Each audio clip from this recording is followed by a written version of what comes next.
Picture this. You are 12 years old, your body trembling beneath a thin cloak as the Spartan night presses down. The moon is little more than a sliver behind the clouds, barely enough to light the rough stone beneath your bare feet. You stand in a shadowed courtyard, breath steaming, heart pounding, your fingers clutching the scratchy wool at your throat. All around you the city sleeps behind heavy doors. But here, in the darkness of the agog, you have been summoned to a place no child should ever have to stand. Somewhere out of sight, older boys whisper and snicker. The cold bites deeper than winter. It is the chill of knowing that your life as a child ends tonight, and what takes its place will haunt you for the rest of your days. You try to still your breathing, but every sound, the creak of leather, the faint scrape of sandals on stone, makes you jump. Your mind claws for memories of home, your mother's gentle hands, your father's proud eyes, but those comforts are already fading.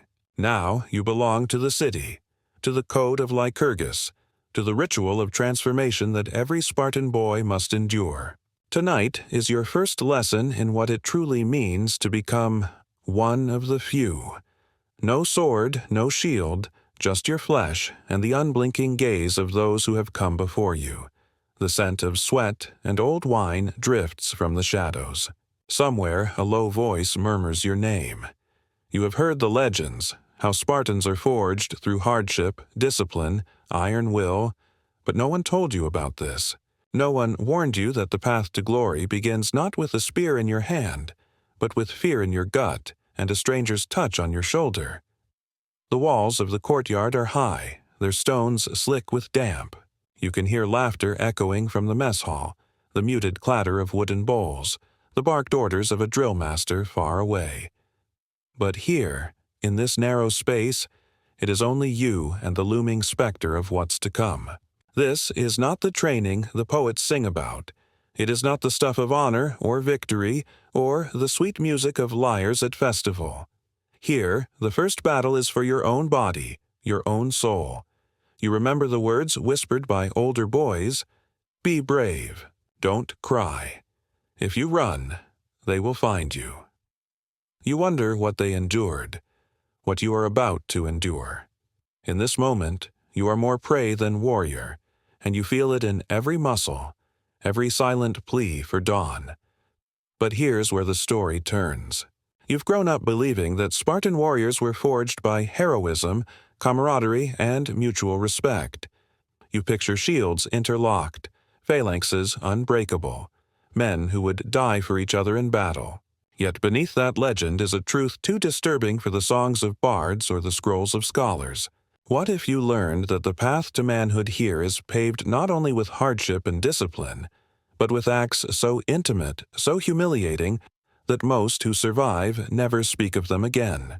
What if you discovered that power in Sparta was built on rituals that make modern controversies look like children's games?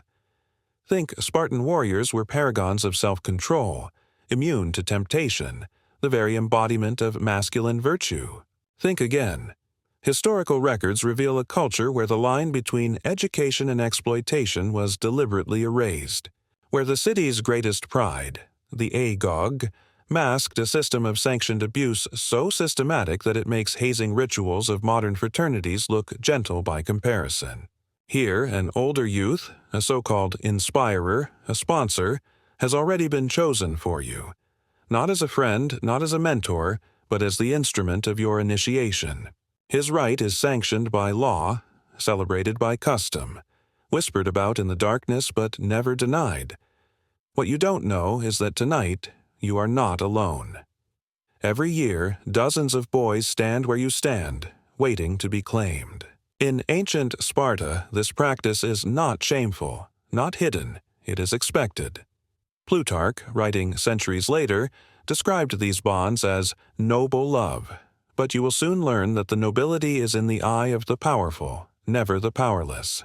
The older boys who have endured this rite look at you with a mix of pity and pride. Some are eager to see your courage, others are eager to see you break. The elders say these acts build loyalty and strength. But the truth is far more twisted. The agog is not a school, it is a crucible. From the age of 7, you and your peers have been stripped of softness, beaten for weakness, starved to teach cunning. Now, as adolescence approaches, you face a new kind of trial, one that is never written down in official decrees, yet rules your every waking moment. The sponsor, often a young man in his late teens or early 20s, approaches. His shadow falls over you, blocking the moonlight. His breath is hot on your neck. He asks if you are afraid. You are taught to answer no, even as your body betrays you. But here's where it gets worse. This is not a private nightmare. It is public knowledge. Spartan mothers know it, fathers expect it, the law of Lycurgus enshrines it. According to Xenophon and Plutarch, these relationships are lauded as educational. But education, in Sparta, is often indistinguishable from domination. In a city built on the constant threat of violence, the ability to endure, to submit, to survive, to become like those who once tormented you, is seen as the highest proof of worth. The older warrior claims you before witnesses, marking you as his. You are told to be grateful. The ritual is as old as Sparta itself, older perhaps than the city's first stone. In the darkness, you understand. This is the real cost of glory.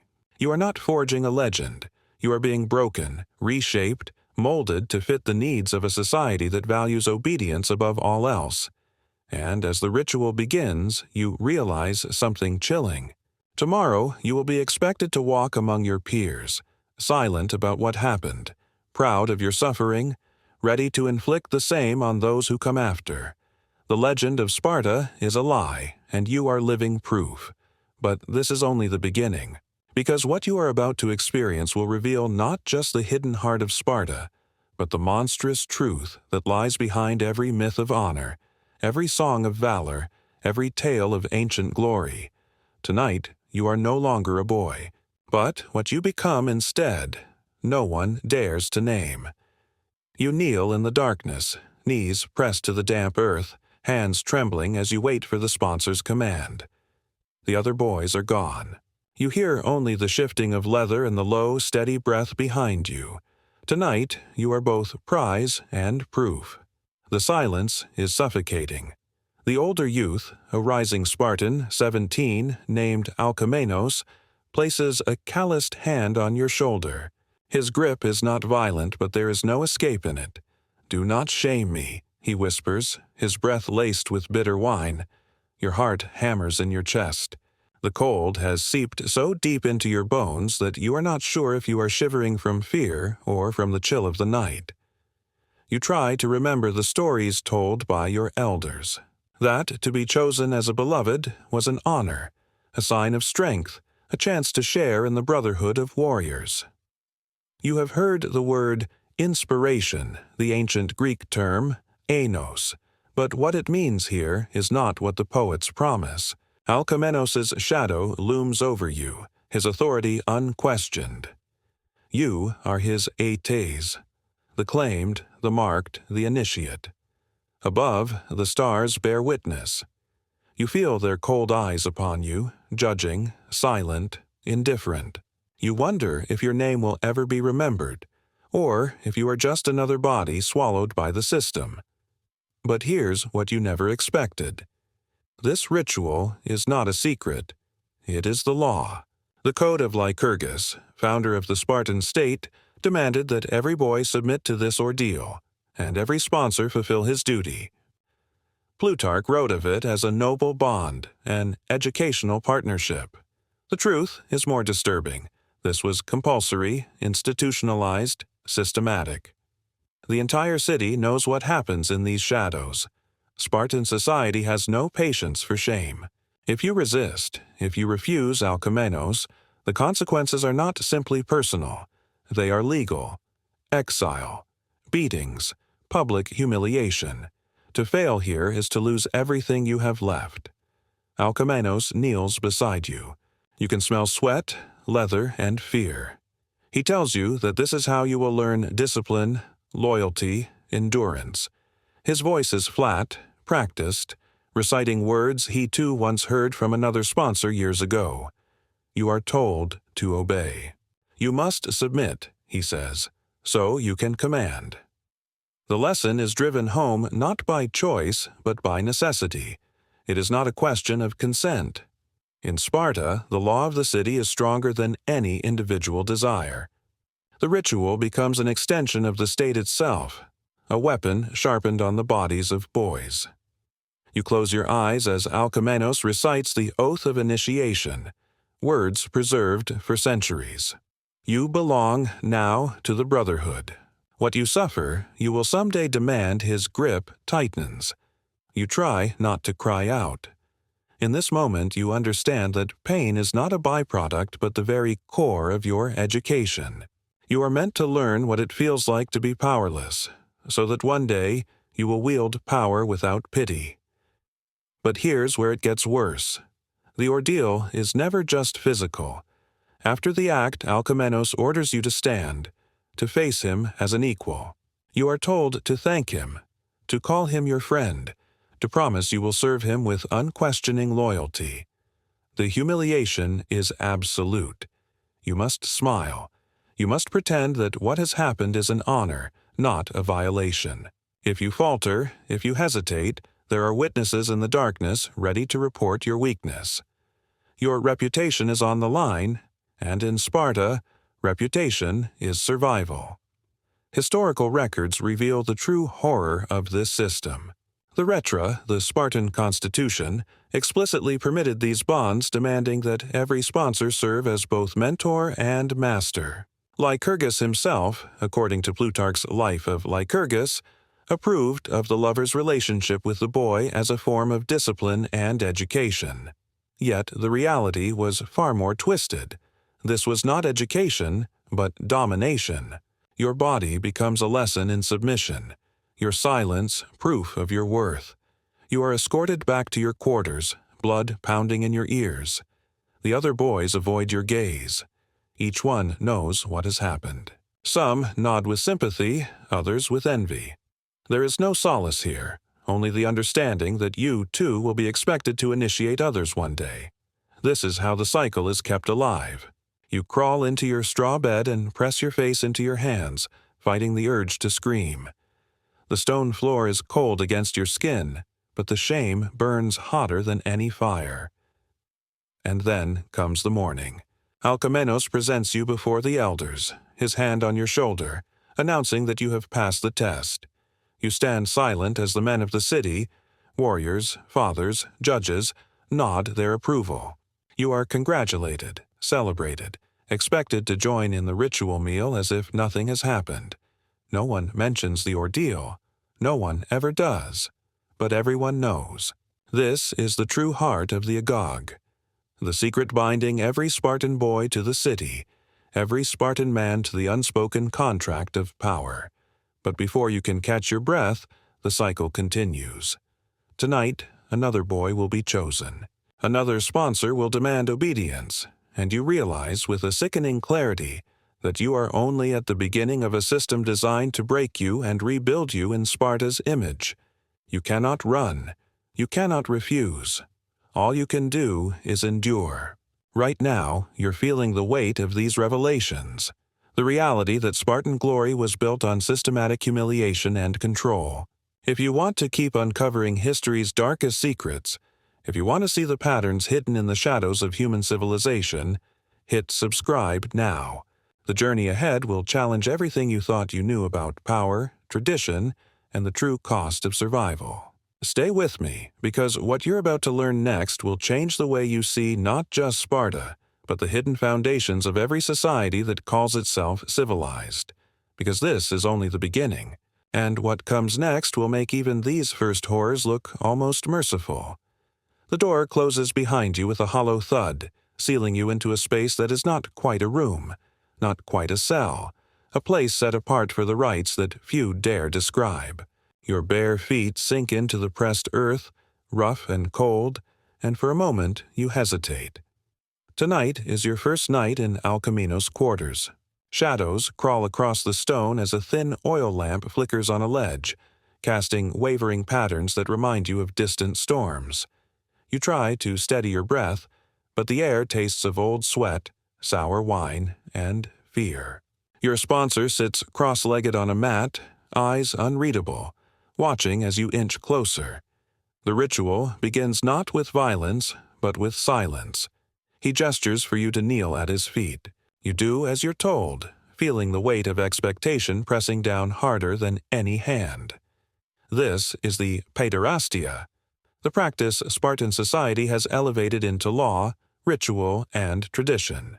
Alcmenos recites lessons on honor, strength, and loyalty, his words flowing like rote prayers, but every syllable feels like another stone placed on your chest. He tells you this is for your own good, that one day you will do the same for someone else. You hear the phrase again, to endure is to command. The cruelty here is not in the blow, but in the normalization of your humiliation. You sense that this is more than just an ordeal. It is a performance. The older boys know what is expected of them, how to posture, how to dominate, how to use words as weapons sharper than any blade. They watch you from the doorway, leaning against the jamb, arms folded. Each one is evaluating you, measuring your reactions, your compliance, your willingness to play the part. Alcmenos's fingers rest lightly on your neck as he explains what loyalty will mean in this new world. You are to serve him, obey him, speak of him with respect.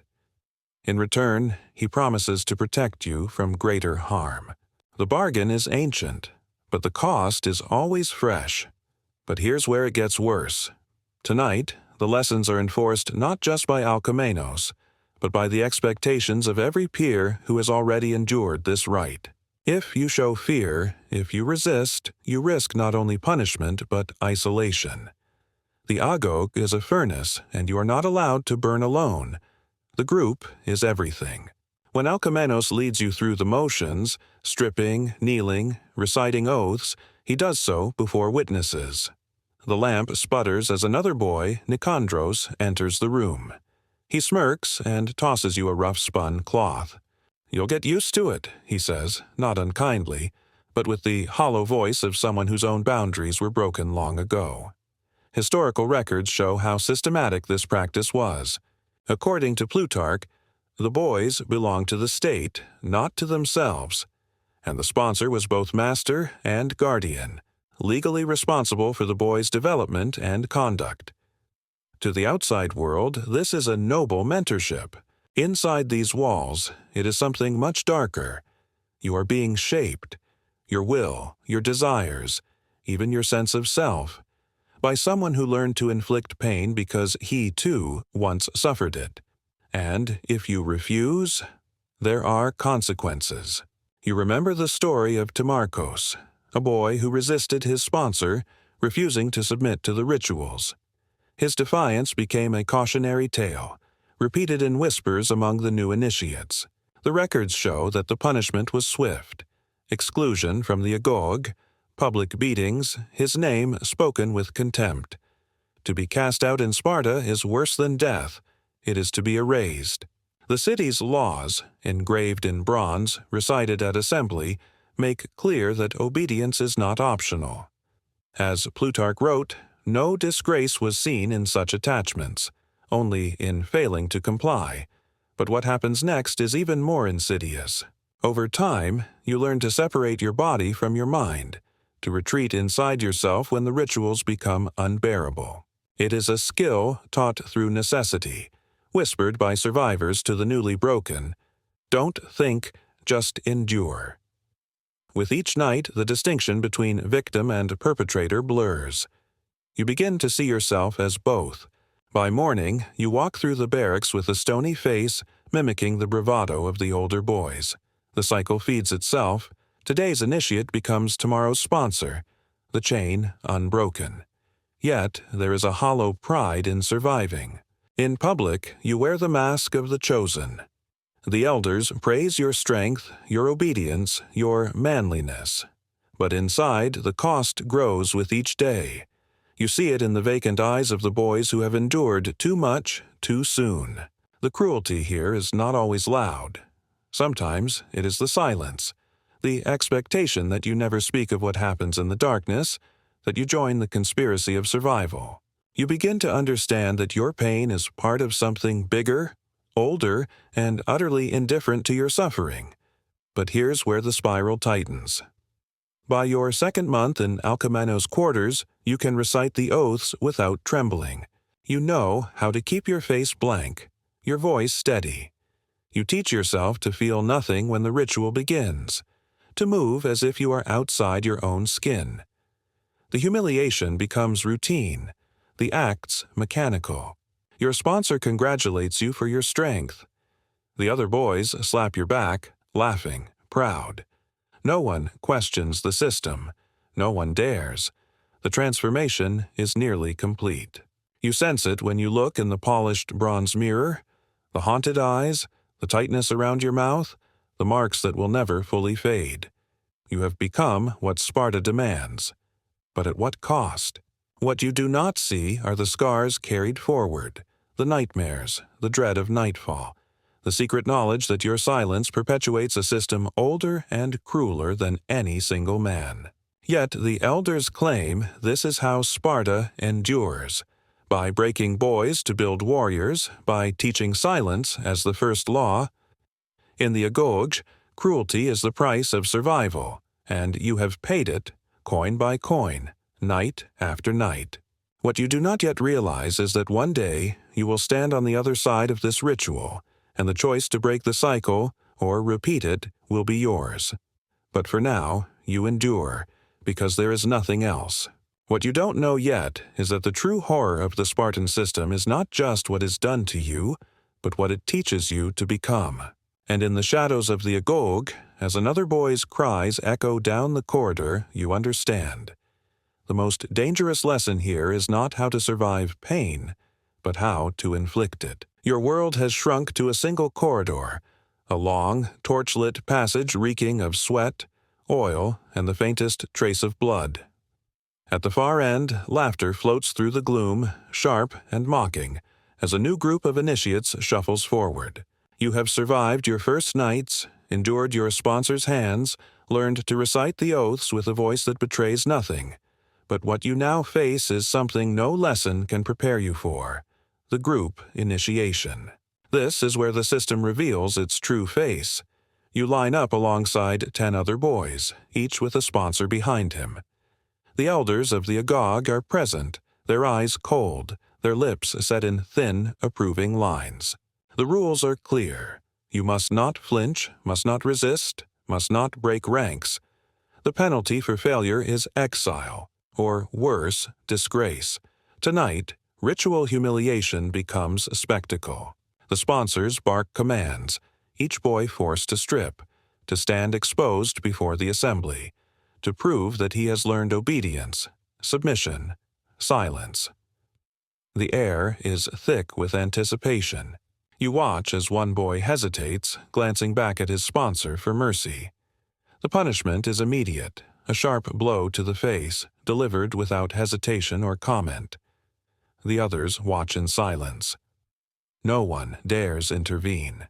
Every gesture, every word is choreographed, performed for the approval of the elders and the terror of the younger boys who wait their turn.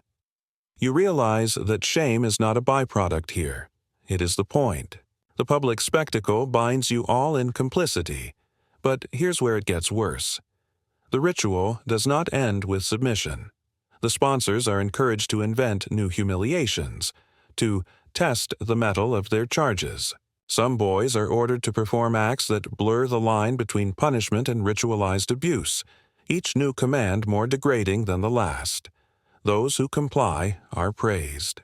Those who resist are marked, sometimes literally, scarred as a warning to the rest. You witness boys forced to kneel before their sponsors, to recite the code of Lycurgus with tears streaming down their cheeks, to accept their place at the bottom of the hierarchy. The elders watch it all, approving, unmoved. Historical accounts confirm the brutality of these rituals. Plutarch, in his Life of Lycurgus, describes group initiations designed to harden the spirit and the flesh, to forge boys into warriors by stripping away their dignity, Xenophon writes of public floggings at the altar of Artemis Orthia, where boys were whipped until they bled, sometimes until they died, while the crowd cheered. Archaeological evidence reveals grooves worn deep into the altar's stone by centuries of such violence, the blood of generations staining the city's sacred ground. You see the scars on older boys' backs, badges of survival worn with pride and secrecy. But the most insidious lesson is not the pain, but the silence. After the ritual, you are forbidden to speak of what happened. Not to your friends, not to your parents, not even to yourself. The expectation is clear. You must bury the memory deep, swallow the shame, and pretend nothing has changed. The penalty for breaking the silence is swift. More pain, more humiliation, more isolation. You watch boys who dare to speak out disappear from the agog, erased from memory. Their names never mentioned again. The lesson is simple. To survive in Sparta, you must become your own jailer. But here's where the spiral tightens. Over time, you learn to dissociate, to divide your mind, to watch your own humiliation from a safe distance inside yourself. The pain and shame become background noise, a constant thrum beneath the surface of daily life. You laugh when you are expected to laugh, fight when you are expected to fight, but inside you are hollow. The rituals are repeated year after year, each new group of initiates feeding the cycle. The only escape is complicity, to become not just a survivor, but a participant, repeating the same acts on those who come after you. You see it in the faces of the perfect Spartans, the older boys and young men who carry themselves with cold assurance, who dish out punishments without hesitation, who seem immune to doubt or regret. They were once in your place, shivering under the torches, desperate for approval. Now they are the enforcers, the keepers of tradition, the ones who decide who suffers and who is spared. The agog has shaped them into tools of the state, efficient, obedient, merciless. The only thing more terrifying than being a victim in this system is becoming its instrument. But even as you slip into your role, a small part of you resists. Late at night, lying awake on your straw mat, you remember who you were before all this began. You recall the sound of your mother's voice, the feel of sunlight on your face, the certainty that you were loved. Now, those memories are fading, replaced by the cold logic of survival. Obey, submit, repeat. You wonder if there is any way out, or if you are doomed to carry the cycle forward. Historical memory confirms what you feel in your bones. The system endured for centuries, each generation producing new initiates and new abusers, each group forced to prove itself through acts of ever greater cruelty.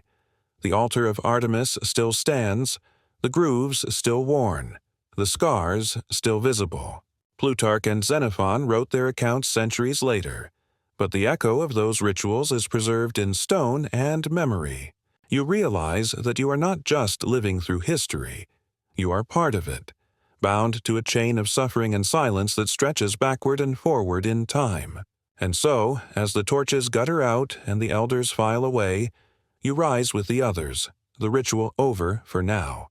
You dress in silence, gather your things, and return to your quarters, eyes averted, lips sealed.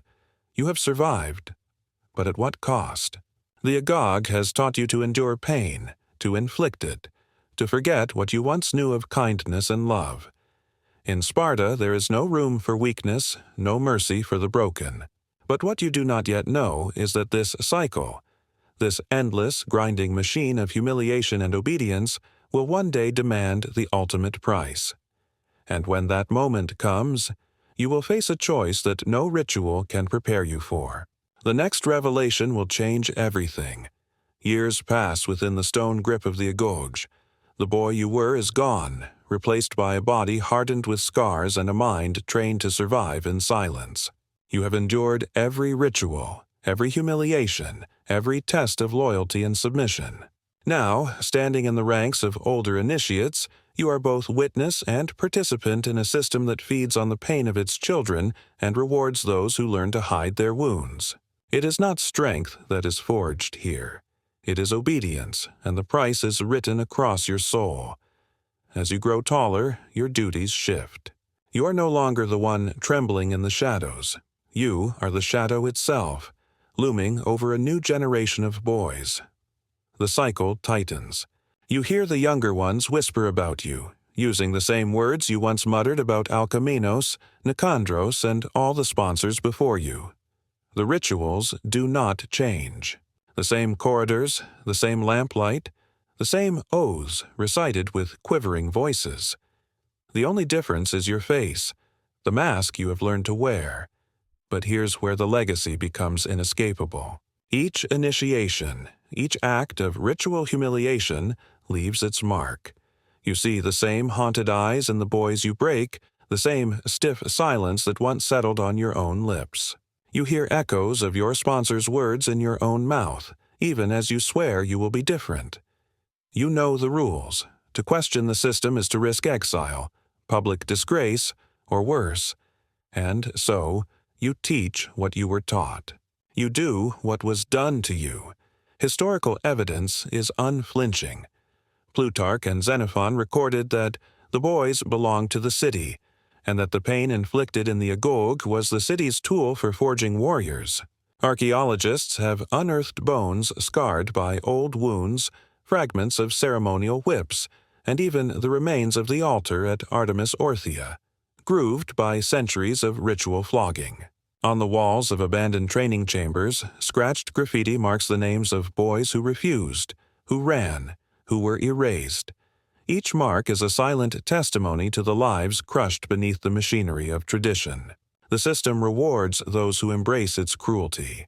Sponsors who prove their ability to train their charges, who break spirits efficiently, are given honors, recognition, advancement in the city's hierarchy. The abused become abusers. Their worth measured not by kindness or skill, but by their willingness to enforce obedience. The elders call this virtue, discipline, manly love. But you know what it really is: a kind of violence disguised as loyalty, a chain of trauma stretching from one generation to the next. And here's where it gets even darker. You begin to notice how the city itself depends on your silence. The pain you carry, the secrets you bury, are not just personal burdens. They are the hidden foundations of Spartan power. The public faces, the soldiers in gleaming armor, the mothers weeping with pride, the elders delivering speeches about glory, are built atop the private suffering of countless boys. The real Sparta is not the one celebrated in epic poetry or carved in marble. It is the Sparta of the barracks, the dormitories, the ritual chambers, the places where pain is normalized and shame is the glue that holds society together. You watch your peers crack beneath the strain. Some turn to violence, lashing out at the weak. Others become withdrawn, haunted, broken long before their time. A few disappear, expelled, exiled, or simply lost to memory, their names struck from the records. The system has no place for the fragile. The strong survive by becoming unfeeling, their empathy cauterized by years of sanctioned cruelty. It is the city's greatest victory, and its deepest shame. But the consequences are not just psychological. The scars are physical too. On festival days, when the altar of Artemis is slick with blood, you see boys collapse under the lash, their wounds opened anew for the crowd's entertainment. Plutarch describes such scenes as trials of fortitude, but what they really are is proof. Proof that you have learned to suffer, to endure, to make pain your constant companion. The city cheers. The elders nod approval. Yet, inside, you feel something vital slipping away, a capacity for trust, for tenderness, for anything that does not hurt. And here is the true horror. You cannot speak of any of it. The silence is absolute, enforced by fear and by pride. The law of Lycurgus is more than a code. It is a curse. You must not betray the city's secrets, must not reveal what lies beneath the polished shield and the crimson cloak. If you do, you risk everything: your place, your family, your life. The only way to survive is to pretend that this is normal, that the pain was necessary, that what was done to you was for your own good. As you stand with your fellow initiates, now the new enforcers, you sense how deep the system runs. The trauma is collective, a poison that seeps from the barracks into the very soul of Sparta. The lessons of the Agog shape every relationship, between mentor and student, between husband and wife, between parent and child. Suspicion, control, and dominance become virtues. Empathy is weakness. Those who question the system are cast out, left to wander the earth without a name, without a home, erased as if they never existed. The elders call it glory. The poets call it virtue. But you know the truth. The real legacy of the Spartan agoge is a city where children are taught to suffer in silence, to break others as they were broken, to hide their wounds and smile through the pain. It is a legacy built not on strength, but on generations of unspoken trauma. And as you turn away from the altar, the blood still wet on your hands, you understand. The cycle will only end when someone dares to name what has always been forbidden, when the silence itself is finally shattered. But before that day comes, you must play your part, because the system demands it, and the greatest horror of all is how easily you have learned to obey. Picture yourself, older now, no longer the trembling boy, but the one the others fear in the hallways.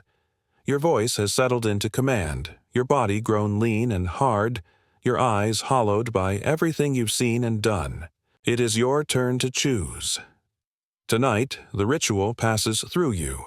You kneel before the elders, reciting the oath with practiced calm, barely hearing the words. The hall smells of wax, sweat, and ash. Outside, the moon glows behind clouds, casting the courtyard in a faint silver that reveals every scar on your skin. A line of younger boys stands before you. Their faces are masks of dread and longing, each one praying not to be chosen, each one knowing it is inevitable. You select one. The room goes quiet. You step forward, your shadow falling across his face. He's no older than you were, the night Alcamenos claimed you. You see the way he fights to keep his chin high, the way his hands curl at his sides, the terror he cannot hide. In that moment, you glimpse yourself. Years ago, small and shivering, just as desperate for escape. But there is no escape. The cycle must continue. The elders nod, satisfied. The other sponsors watch, arms folded, eyes hard. You call the boy by name.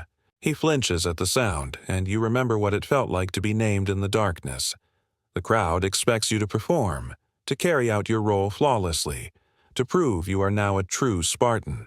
Every tradition depends on your obedience, every unspoken rule enforced by the collective weight of those who endured before you.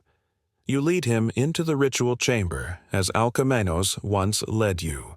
The same lamp flickers on the shelf, casting monstrous shadows against the stone. You recite the words you have memorized, instruct him to kneel, to obey, to endure. You feel the chill of the past climbing your spine, the memory of pain threading through every movement. His breath comes in short, silent bursts. You place your hand on his shoulder, just as Alcamenos did. You speak the words you once hated. Endure, and you will command. And in that moment you understand the full horror of the system, how it shapes the abuser as much as the abused, how it forges loyalty through humiliation, how it stains every hand it touches. Historical accounts confirm this machinery of suffering. Plutarch names the rites, the bonds, the expectations. Xenophon records the punishments for those who refuse: beatings, exile, even death. The altar of Artemis Orthia still bears the grooves of generations, the blood of centuries. Archaeological finds, ceremonial whips, scratched names on barrack walls, child-sized bones marked by ritual violence testify to the lived reality beneath the myth. This is not a legend, not the triumph of discipline and unity. It is the institutionalized destruction of childhood, sanctified by law, preserved by silence. You complete the ritual. The boy stumbles from the chamber, face blank, eyes red. The elders mark your success. In public, you are praised for your discipline and strength. The city sees only the surface, the glory of the phalanx, the discipline of the hoplite, the pride of the mother with her warrior son. But you know what lies beneath. You have lived the price. You have paid it forward. Yet the greatest cruelty is the normalization.